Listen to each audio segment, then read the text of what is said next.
Sometimes there are political statements made on coins. Coins are used for propaganda. Sometimes kings express their love for their wives in coins. I mean, we have coins from the early period of Islam where our salah is depicted.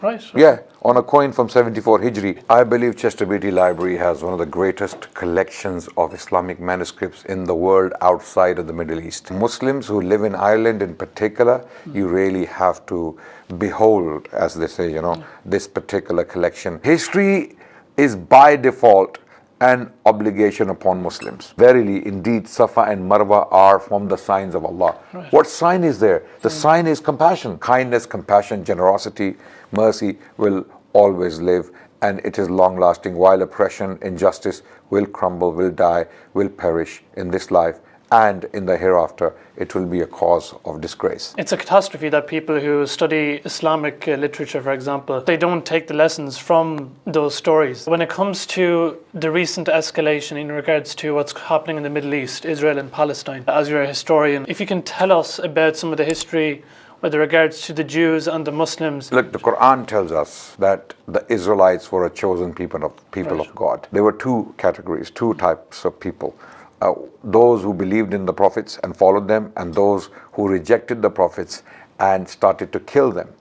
Okay, and because of that, this favor was taken away from them. In 132 CE, Emperor Hadrian, he banished the Jewish people on pain of death from the land of Palestine. After the Romans came the Christians, the Catholics, and they started to persecute the Jewish people because the Jewish people were accused of being God killers. Then came Islam. Okay.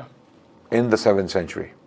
And now the Jewish people could have a period of relief for the next 1,000 years. From the year 900 to 1200, for 300 years, the Jewish people produced some of the best scholars, poets, theologians, rabbis, prime ministers, generals, intellectuals. What changed is the question. What happened? What turned the relationship bitter?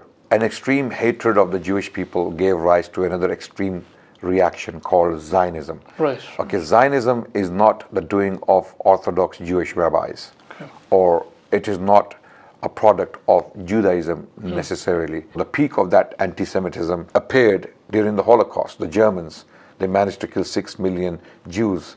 Okay, and this is one of the greatest catastrophes in human history. To this day, as we speak, they are taking homes in the West Bank from Palestinian people, driving them out, killing them, shooting them, brutalizing them, bullying them to get out, or we'll kill you. And they are being killed, right? So these are illegal settlements that United Nations continues to condemn, but unfortunately, for some reason, the world feels powerless to do anything about it. Piers Morgan lately has been asking this question from a lot of his guests, that how does Israel respond? I would say stop the illegal settlements, number one, and give back the land that was taken since 1967. Then start a process of reparations.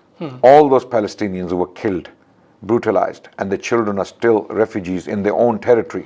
Start working on their education, their well-being. Start paying them handsomely a compensation for all the crimes that have been committed against them for the last 70 years.